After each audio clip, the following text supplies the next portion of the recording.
하늘이 무너지면 솟아오른다. 어디서 많이 들어본 말이죠? 어디서 많이 들어보셨나요? 이런 말씀이 있습니다. 하늘이 무너져도 솟아날 구멍이 있다라는 고사성어가 있습니다. 꼼짝없이 죽게 되었는데 살 길이 생긴다는 의미입니다. 아무리 어려운 경우에 처하더라도 살아나갈 어떤 방도가 생긴다라는 그런 말입니다. 저는 이 말을 다르게 한번 만들어 보았습니다. 하늘이 무너지면 솟아오른다. 왜냐하면 더 이상 높은 곳이 있어요, 없어요? 더 이상 높은 것이 없습니다. 더 이상 우리가 낮은 데로 내려가도 어떻게 해요? 솟아오를 수밖에 없는 줄 믿습니다. 그래서 우리 제목이 하늘이 무너지면 솟아오른다라는 제목으로 시작하게 되었습니다. 그런데 비법이 있습니다. 누가 함께 하실 때 이런 역사가 일어날까요? 바로 성령 하나님께서 함께 하시면 우리는 무너져도, 하늘은 무너져도 저절로 솟아오르게 될 줄 믿습니다. 도저히 더 이상 버틸 수 없는 지경에 이르렀을 때 하나님의 도우심을 통해서 결국 다시 솟아오르게 됩니다. 이런 주님의 은혜가 저와 여러분에게 함께하여서 우리에게 주신 시간들이 있잖아요. 우리에게 주신 이 시간표, 지금 인생이 흘러가고 있습니다. 이 시간표에 정말 멋지게 마침표를 찍었으면 좋겠습니다. 할렐루야. 아멘. 저마다 태어난 시간은 다릅니다. 그런데 저마다 태어나는 시간은 다른데 믿음의 경주의 시작은 언제부터냐면 바로 예수 그리스도를 만난 그 시점부터 우리 인생의 경주가 저는 시작된다고 생각합니다. 그래서 저는 지금 26살입니다. 실제 나이가 저는 26살입니다. 왜냐하면 지금 실제 나이는 아니겠죠. 뭐냐면 바로 예수 그리스도를 만난 그 시점부터 저의 나이는 지금 26년이 흘렀습니다. 자, 여러분은 몇 살이신가요? 1살. 네, 자랑스럽네요. 네. 또 2살. 10살. 11살. 예. 그래서 뭐지? 1살부터 해서 우리 50살까지 있는 거 나이 많이 드셨네요. 네. 자, 각자 나이가 이렇게 되었습니다.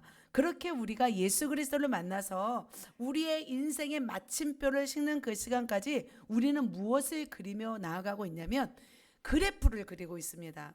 저마다 인생 그래프가 다를 것입니다. 그래서 인생 그래프를 제가 한번 만들어 보았습니다. 그래서 각자마다 이제 여러분의 인생 그래프를 시간대별로 해서 그래프를 그려질 텐데 정말 주님을 믿고 달려가면 상승이 될 것입니다. 상승 곡선이 될 것입니다. 그러나 죄와 사단의 유혹으로 인해서 우리의 마음이 낙심하고 좌절한다면 여러분의 인생 그래프, 신앙 그래프는 하향 곡선이 될 것입니다. 또 아니면 올라갔다 내려갔다 상승했다 뭐 이렇게 또 하향했다 하는 유동 곡선도 그려질 것이라고 생각이 들었습니다. 그래서 제가 한번 인생 그래프를 한번 그려보았습니다. 도저히 저 PPT로는 안 만들어서 제가 노트에다 한번 그려보았습니다. 자, 왼쪽에 있는 그래프는 누구의 그래프일까요? 목사님의 그래프입니다. 쫙 올라갔다가 내려갔다 올라갔다 내려갔다 올라갔다 이렇게 하시면서 쫙 올라가셨습니다. 어디까지? 천국까지 올라가셨습니다. 그 옆에 있는 그래프는 누굴까요? 딱 보면 아시죠? 맞아요. 제 그래프입니다. 저도 올라갔다가 조금 유동했다가 다시 올라갔다가 유동했다 하는 모습을 제가 보았습니다. 그래서 여러분도 한번 보시면 돼요. 옆에는 아래 가로축은 나이, 그리고 세로축은 신앙 이라고 생각하면 돼요. 그래서 예수 그리스도를 만난 시점이 0점이에요. 0이죠. 그래서 여러분의 나이별로 한번 그래프를 쭉 그려보시면 여러분이 지금 어떻게 살고 있는지를 알게 될 것입니다. 또 그래프를 한번 그려봤습니다. 왼쪽의 그래프는 누굴까요? 처음에는 마이너스로 살다가 예수를 만난 시점에 쫙 올라갑니다. 사도 바울의 그래프입니다. 그리고 나서 점선이 있습니다. 이때가 3년의 어떤 아라바 광야, 10년의 다소에서 생활을 제가 모르기 때문에 점선으로 났고 그 이후로는 쭉 전진해서 쭉 올라가서 결국은 순교하셨습니다. 자, 오른쪽에 있는 그래프는 누굴까요? 어떻게 하셨어요? 자, 베드로입니다. 예수 그리스도를 만난 후에 쭉 올라갑니다. 그리고 나서 베드로가 예수님을 부인하기도 하고 그래서 완전히 처집니다. 땅 아래까지 쳤다가 어떻게 해요? 쭉 다시 올라가서 순교로 생을 마치게 되는 그런 모습을 보았습니다. 자, 오늘 등장한 이 베드로의 그래프를 보면서 참 신기했습니다. 왜냐하면 그는 예수님을 어떤 열심히 살았잖아요. 메시아를 열망하고 열심히 살다가 부르심을 받고서 열심히 달려가다가 또 떨어집니다. 어떻게 번지 점프에서 떨어졌나요? 아니죠. 육신의 연약함, 마음의 연약함 때문에 완전히 바닥을 칩니다. 그리고 나서 성령을 받은 후 상승 곡선을 타고 잠깐 삐그덕하지만 결국은 수직 상승을 해서 정말 곡선을 타고 수직 곡선을 타고 천국까지 날아오르신 분이십니다.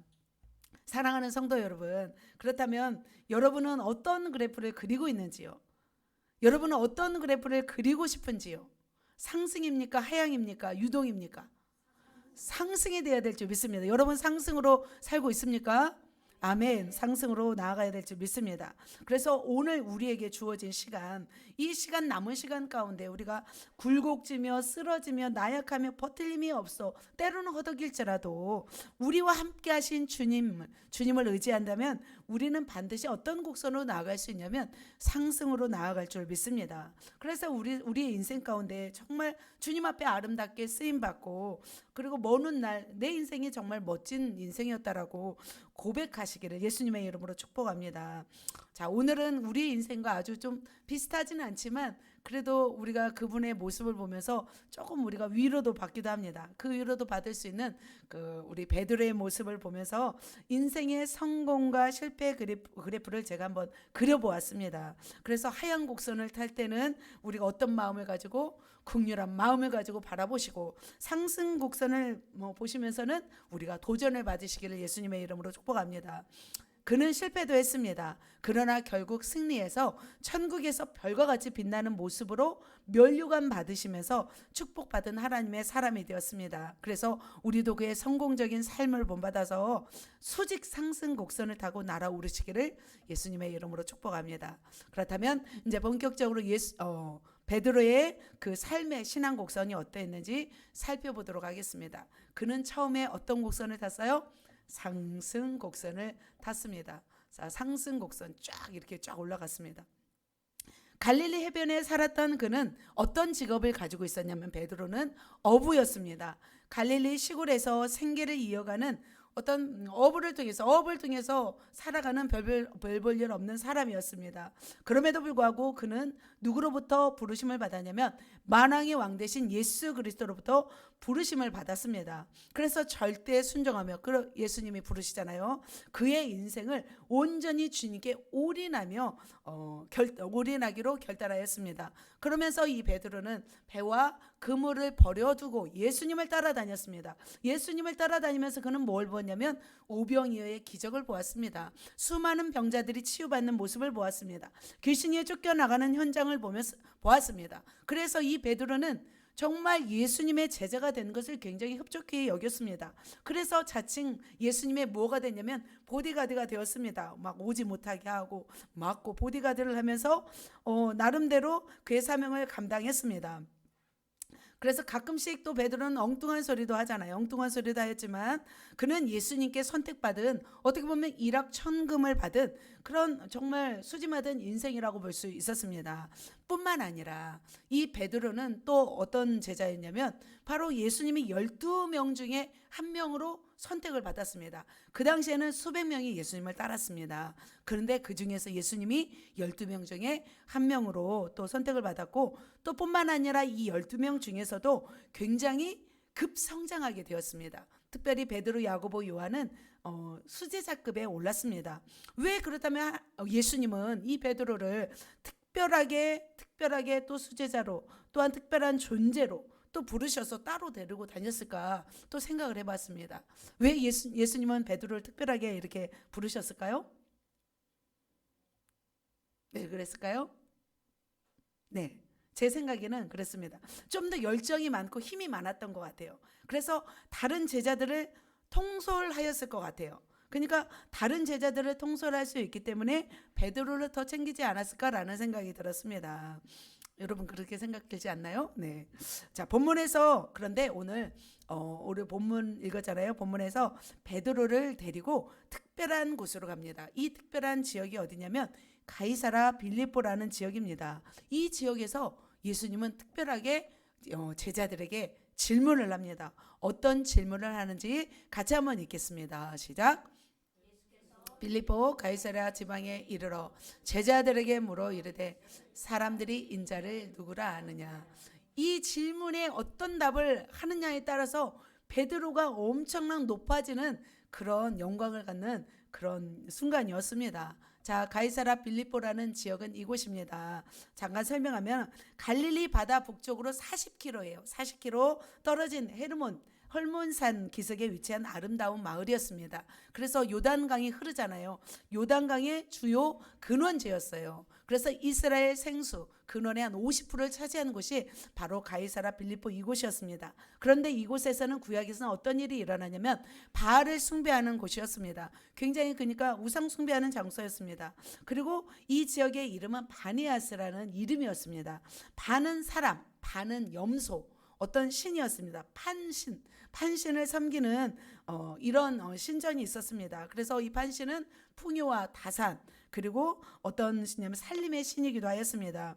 이 절벽 아래는 또 어떤 신이 있었냐면 바로 이렇게 신전이 있었는데 아우구스티누스 신전이 있었습니다. 그리고 헬레니즘 우월의식을 더 굳건히 해줄 제우스 신전이 있었습니다. 그리고 복수의 신인 네메시우스라는 신전이 이렇게 있었습니다. 그래서 하얀 대리석으로 만든 신전을 보고 있으면 그 자체만으로도 어떤 느낌이 들까요? 굉장히 웅장했습니다. 굉장히 화려했습니다. 그리고 또 분봉왕 그 빌립이 이곳을 어떻게 왜 가이사라 빌립보라고 했냐면 분봉왕 빌립이 그때 당시에 로마 왕이 티베리우스였습니다. 옥타비아누스의 양아들 티베리우스가 두 번째 황제였습니다. 그래서 그 황제 카이사라고 부르잖아요. 그 사람을 높이기 위해서 카이사라 빌립보 자기의 이름을 따서 이렇게 불렀던 지역입니다. 그런데 예수님은 왜 갈릴리에서 물어보지 않고 이렇게 멀리 떠나서 갈릴리에서 40km 떨어진 이방 지역으로 와서 왜 나를 누구라고 하느냐라고 예수님은 왜 물어보셨을까요?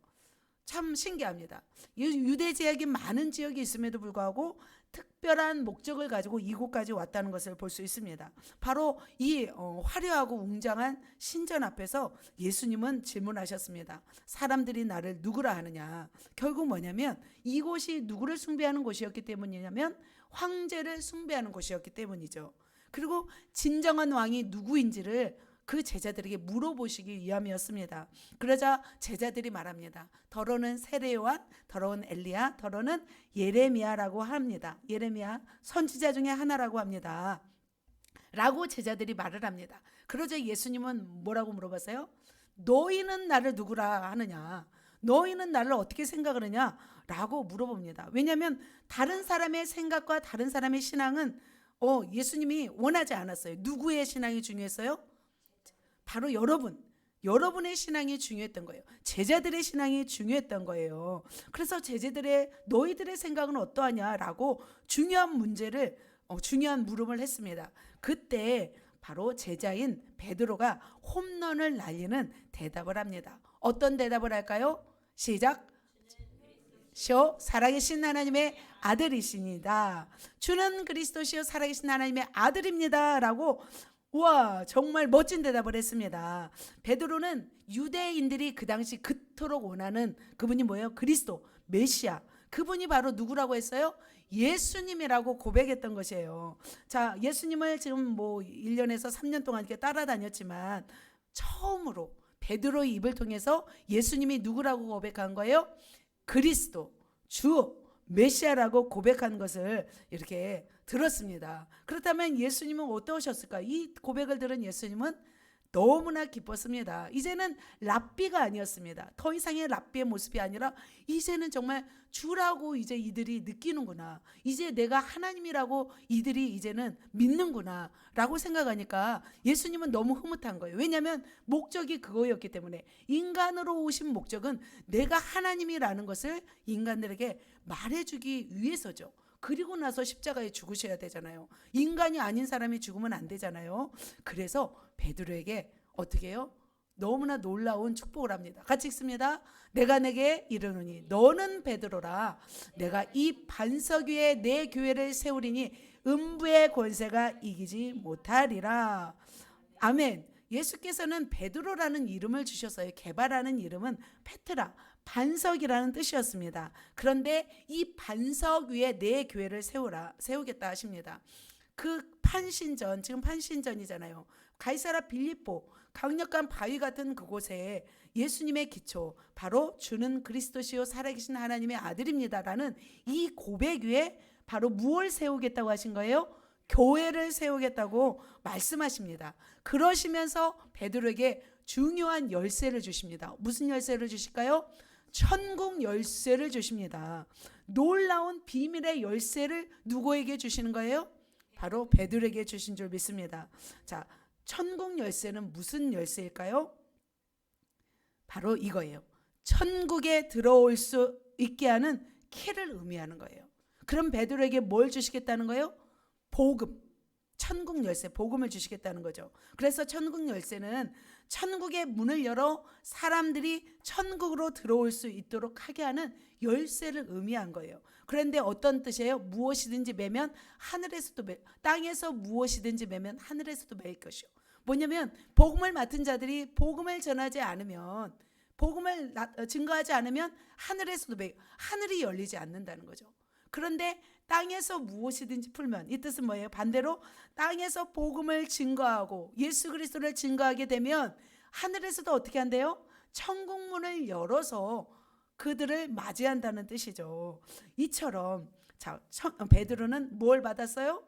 천국 열쇠를 받았어요. 그래서 베드로를 통해서 천국으로 인도하는, 복음을 전하는 자의 부르심을 받은 것이라 볼 수 있습니다. 그는 사람을 낚는 어부로 부르셨고 지금 또 뭐예요? 천국 열쇠를 주어서 천국으로 들어오게 할 수 있는 놀라운 선택과 부르심을 받은 거예요. 자, 베드로의 마음은 어땠을까요? 이 놀라운 축복을 받고, 이게 뭐 세상에서는 별 볼 일 없어 보이지만 나중에 천국 가면 얼마나 위대한 일일까요? 의기양양했습니다. 그는 너무나 기뻤습니다. 배와 그물을 버려두고 집 떠나서 예수님을 따라간 그 인생을 완전히 올인했잖아요. 그렇다면 그 시작이 너무나 어떤 거예요? 굉장히 멋지고 아름다운 것이라 볼 수 있습니다. 저와 여러분은 어떠신가요? 마찬가지 있는 줄 믿습니다. 저와 여러분이 사실은 많이 대단한 사람들은 아니잖아요.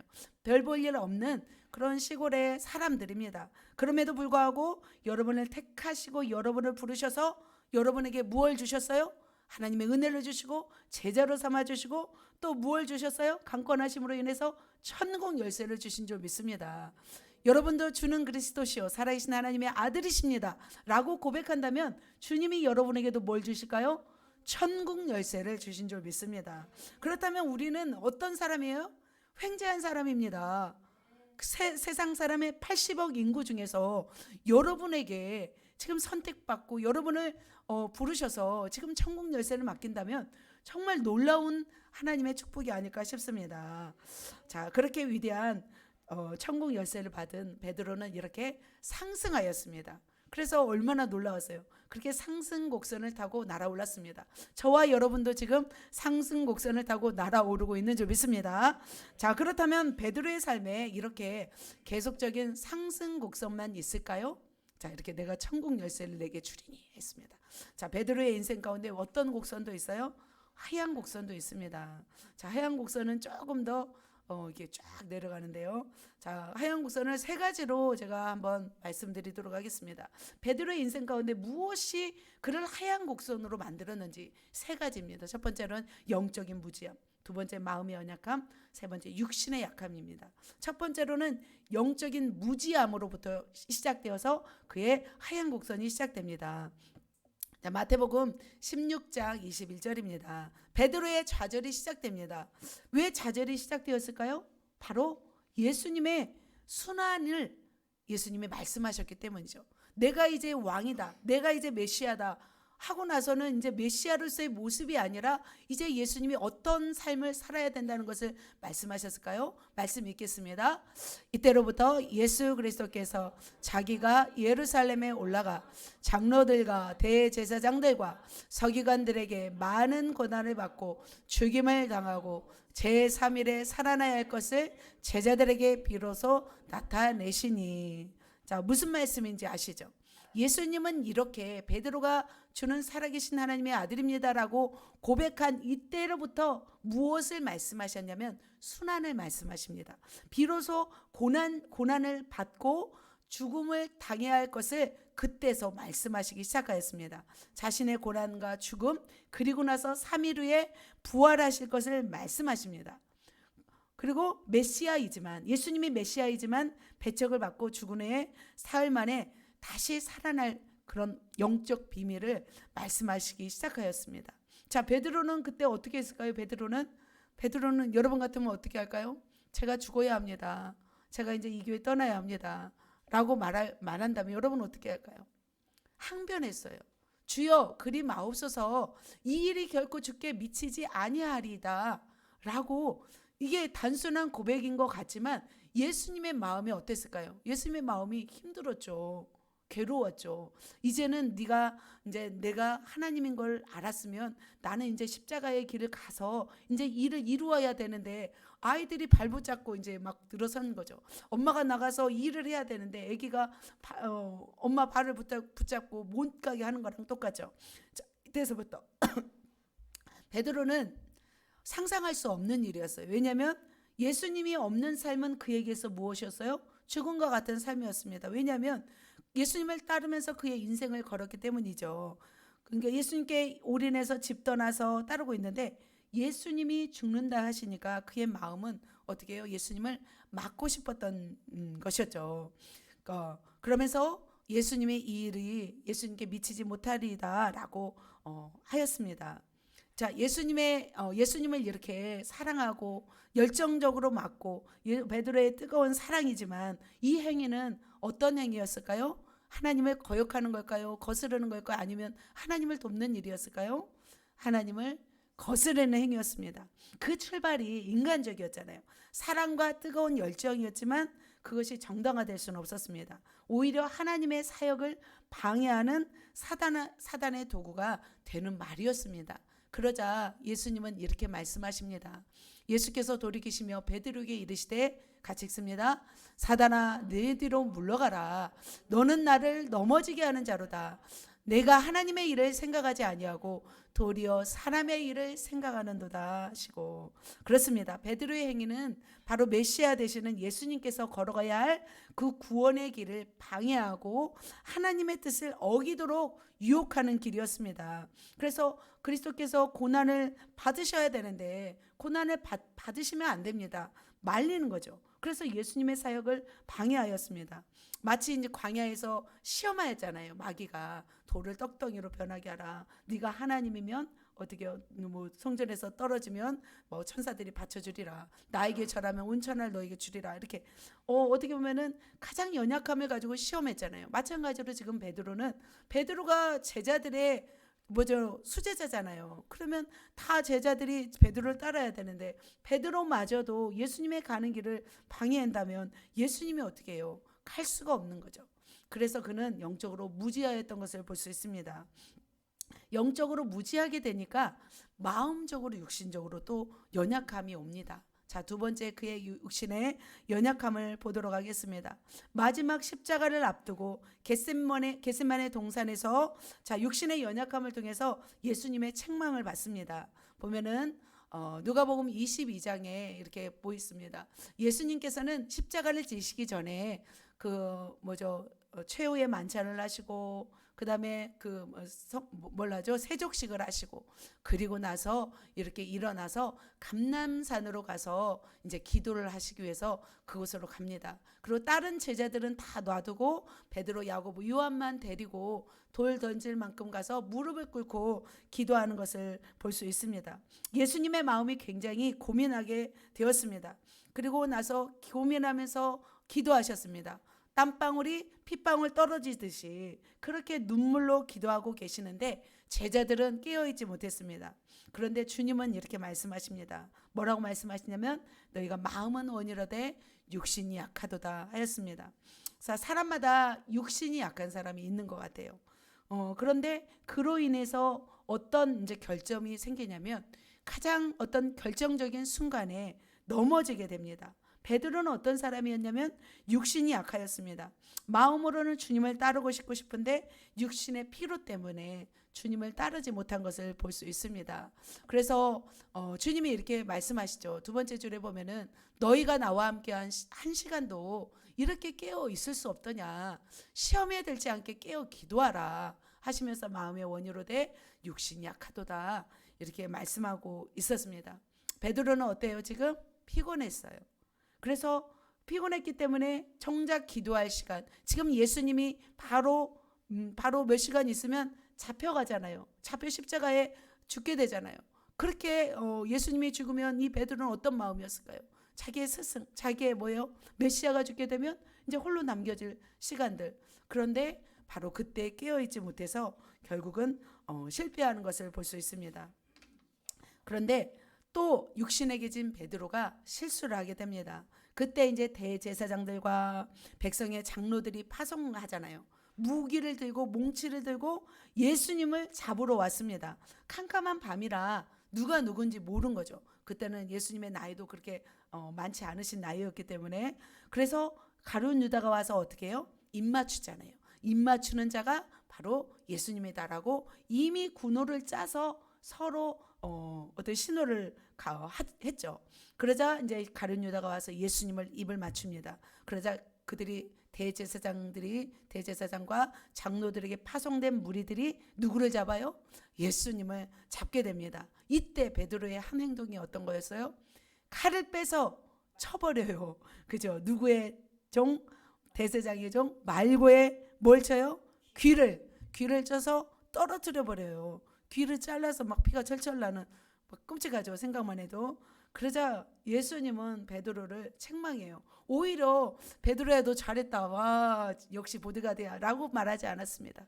베드로를 책망합니다. 어떻게 해요? 어떻게 책망해요? 이에 예수께서 이르시되 내 칼을 도로 칼집에 꽂으라. 칼을 가지는 자는 다 칼로 망하느니라 하시면서 12군단 되는 천사를 보내서 하나님이 나를 보호하지 않겠느냐 말하잖아요. 예수님은 이것이 이미 예견되어 있었어요. 하지만 깨어있지 않았던 자는 지금 어떤 행동을 해요? 엉뚱한 행동을 하고 있는 것을 볼 수 있습니다. 그리고 나서 예수님이 어떻게 해요? 말고의 자른 귀를 귀에다 붙여주시면서 낫게 해주시죠. 그러자 제자들이 어떻게 해요? 혼비백산에서 다 뿔뿔이 도망가 버려요. 다 흩어져 버려요. 그런데 베드로는 어떻게 했어요?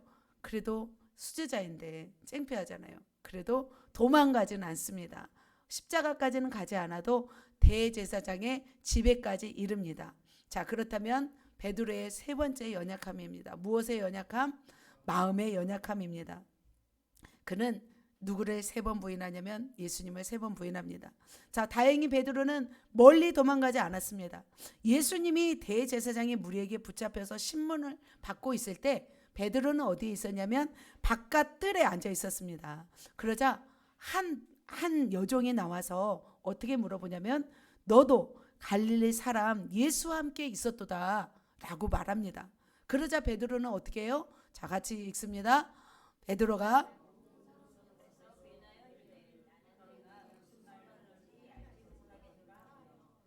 자, 그래요. 자, 여종이 나와서 너도 갈릴리 사람 아니냐? 예수와 함께 있었도다라고 말하자 베드로가 그 여인한테 말해요? 아니면 모든 사람 앞에서 부인해요? 모든 사람 앞에서 부인해요. 난 네가 무슨 말 하는지 나는 못하겠노라 라고 그냥 얼버무리는 거죠. 그러자 어떻게 이제 두 번째 이번에는 또 다른 여종이 와서 물어요.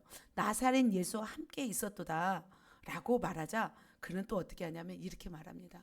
모든 사람 앞에서 부인하여 이르되 이렇게 했죠. 자, 그 다음에 두 번째 진짜 맹세하고 또 부인하여 이르되 나는 그 사람을 알지 못하노라 하더라. 자, 두 번째는 어떻게 해요? 두 번째도 나는 이 사람 두 번째는 어떻게 해요?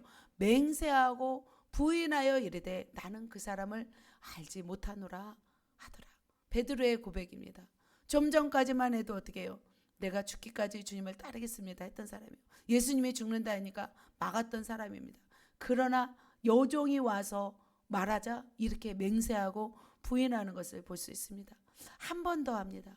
한 번 더 이제는 사람들이 이제 몰려들었습니다. 시간이 이제 조금 후에 이제는 곁에 있는 사람들이 나와서 말합니다. 뭐라고 말하냐면 너도 진실로 그 도당이라 내 말하는 소리가 너를 표명한다 한다 이렇게 말합니다. 자, 이번에는 이제 베드로가 어떻게 하는지 한번 봅시다. 이렇게 말합니다. 그가 저주하며 맹세하여 이르되 나는 그 사람을 알지 못하노라 하니 닭이 울더라. 자, 여기서는 저주하며 맹세하여 이르되 말하는 것을 보는데 이게 저주했다는 건 뭘까요? 욕을 했다는 거겠죠.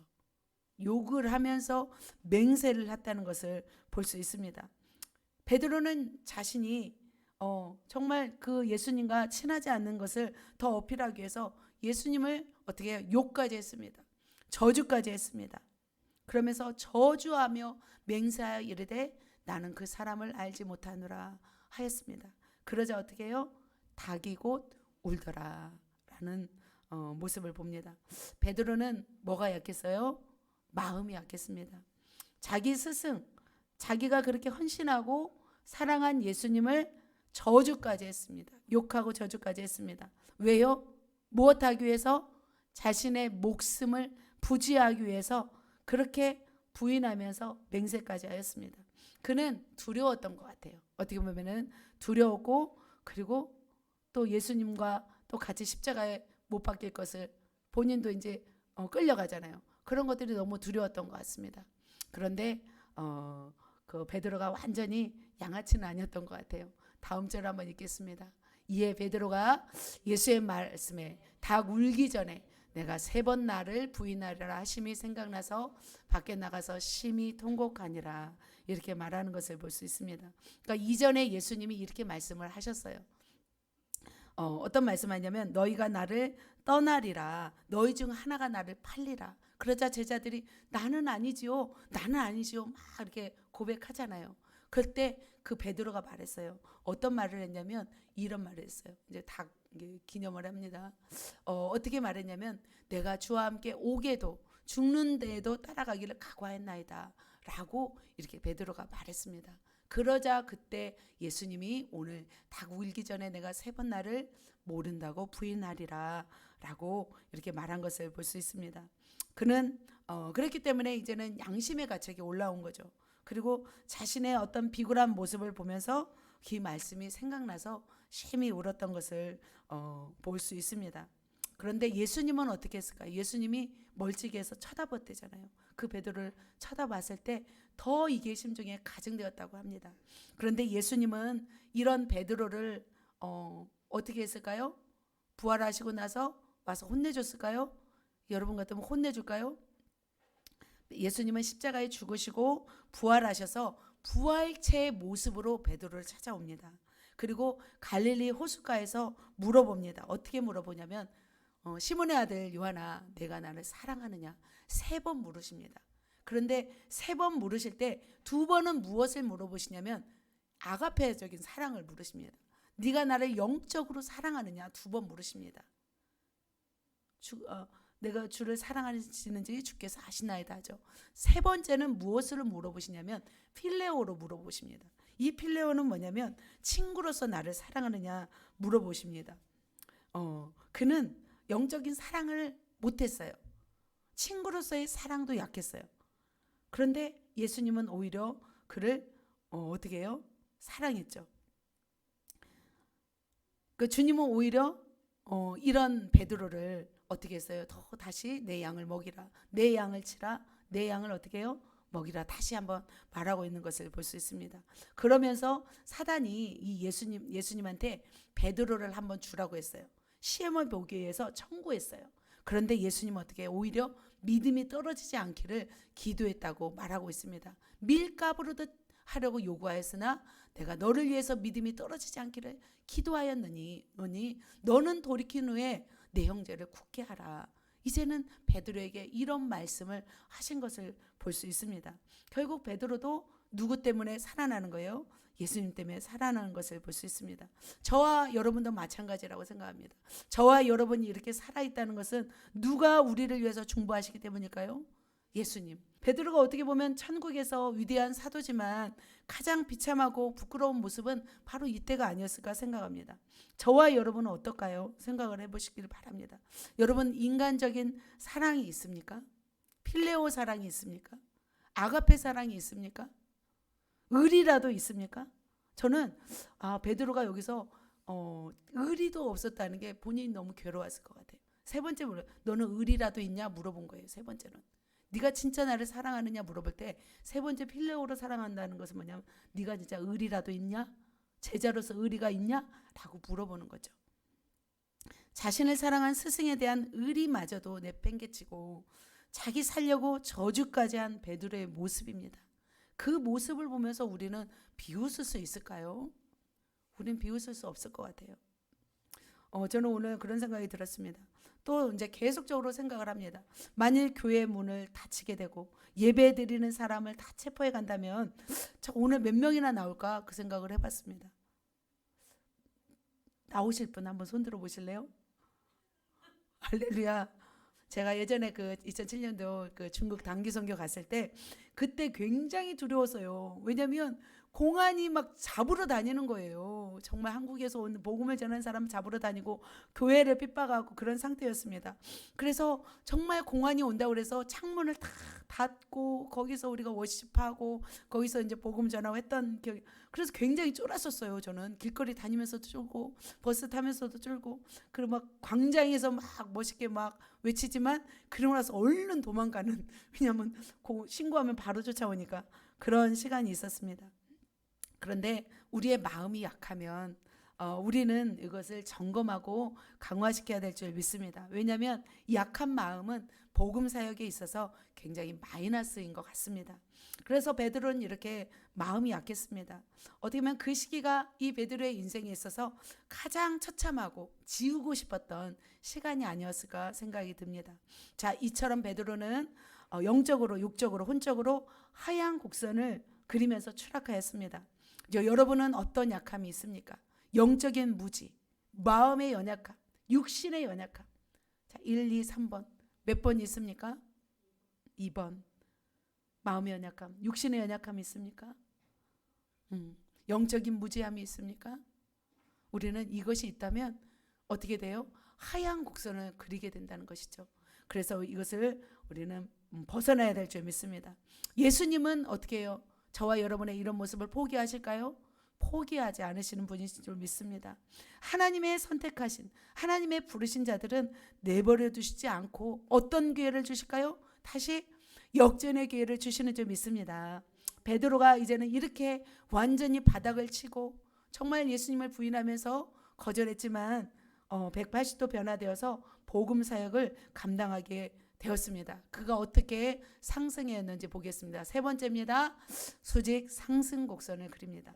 자, 지금까지는 그냥 올라갔다가 내려갔다 하지만 지금은 이제는 어떤 곡선이냐면 직진으로 올라가요.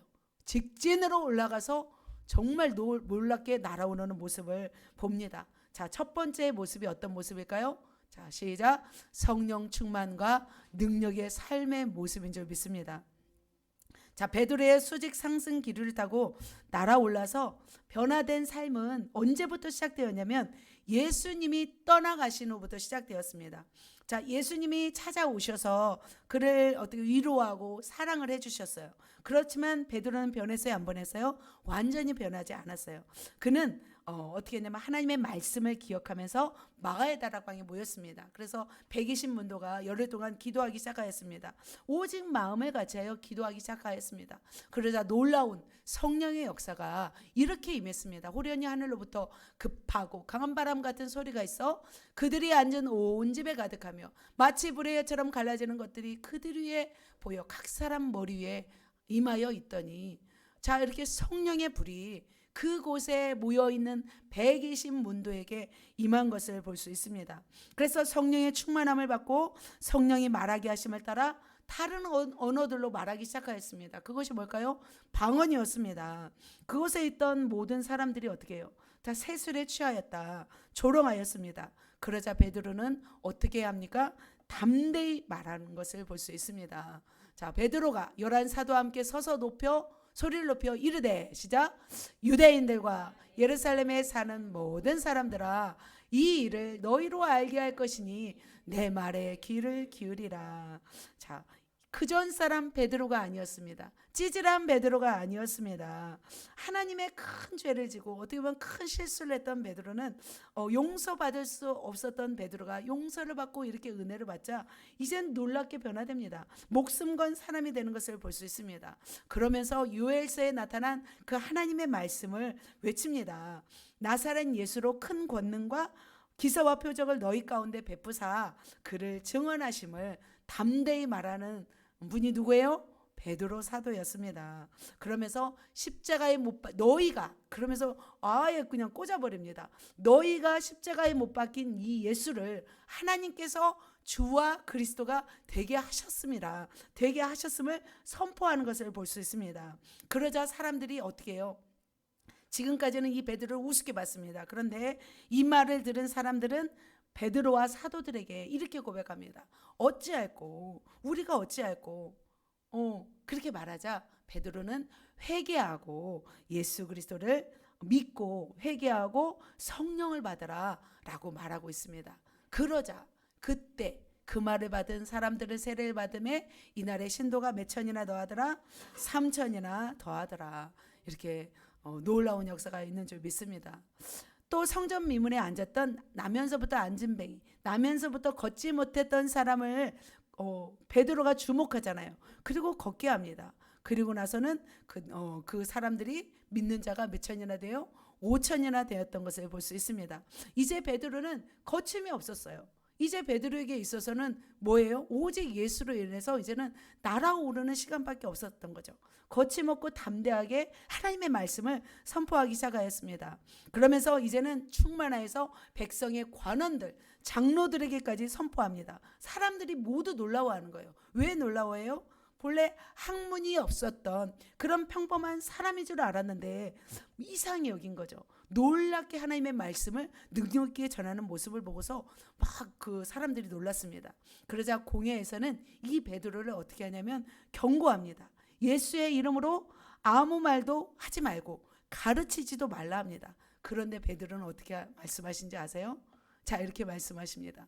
밑에 베드로와 요한이 대답하여 이르되 하나님 앞에서 너희의 말을 듣는 것이 하나님의 말씀을 듣는 것보다 옳은가 판단하라.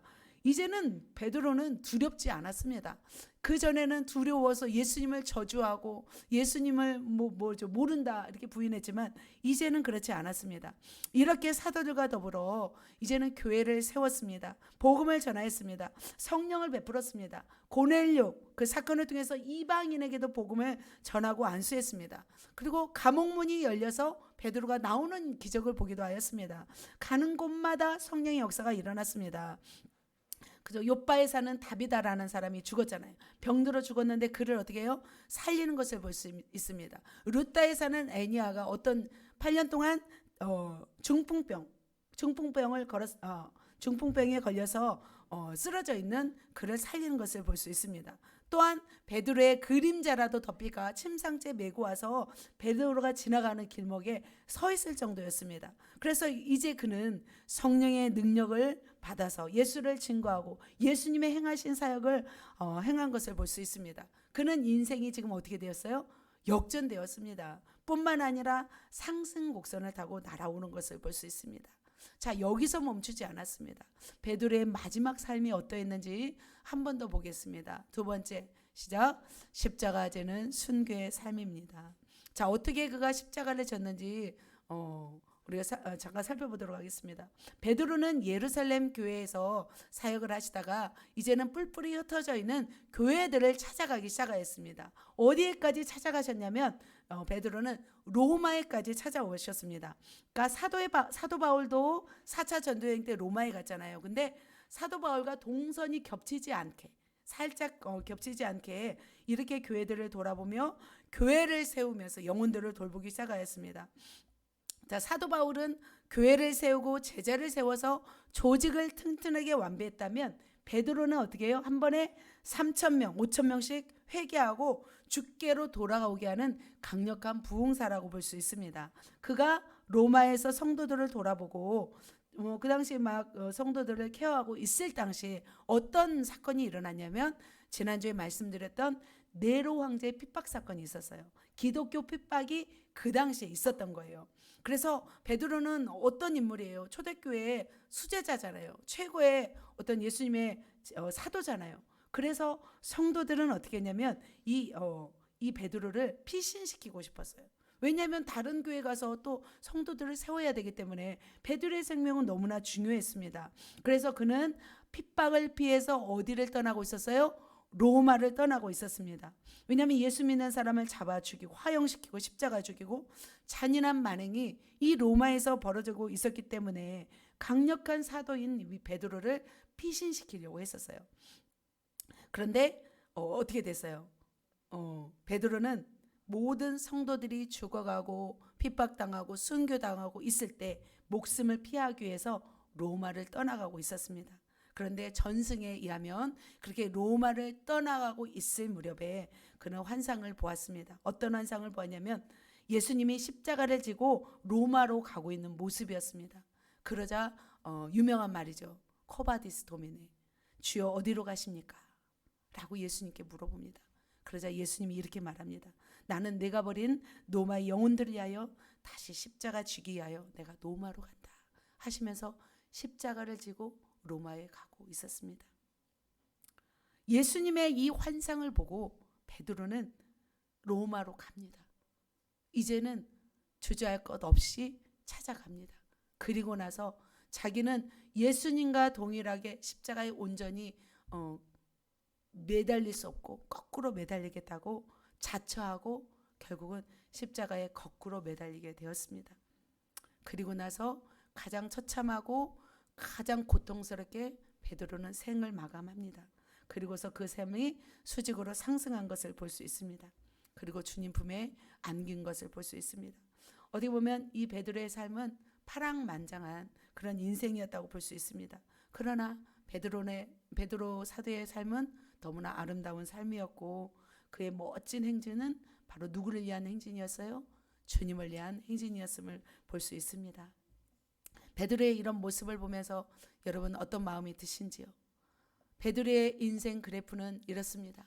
상승 곡선을 타고 가다 3번을 부인하고 육신이 약했지만 다시 그는 수직 상승 곡선을 타고 십자가 지고 성령 충만하여 사역하다가 십자가 지고 순교하신 능력의 삶, 멋진 삶을 사셨습니다. 그렇다면 저와 여러분 우리 삶 속에서 베드로의 인생의 모습을 보면서 저와 여러분 무엇을 적용하며 우리의 인생을 살아가야 할까요? 우리도 마찬가지라 생각이 듭니다.